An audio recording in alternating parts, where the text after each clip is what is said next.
Welcome to Blizzard Fire. We hope this video helps fire up your solution.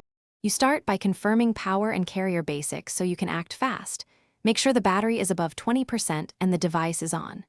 Next, inspect the SIM tray and any carrier messages that might lock radio controls.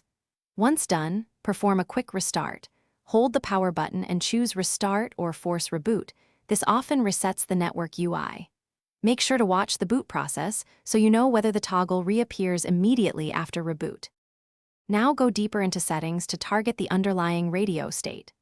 Open Quick Settings and try toggling airplane mode, then go to Network Settings and attempt the switch there.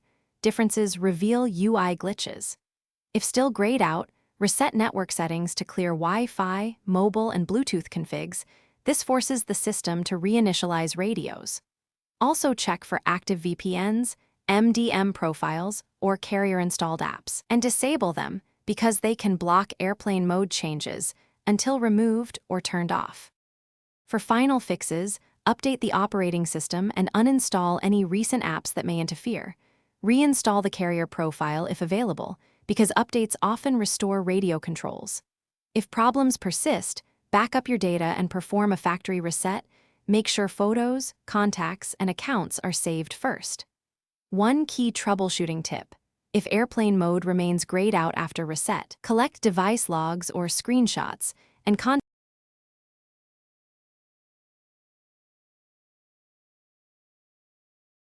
Thanks for watching. If you found this helpful, don't forget to like and subscribe.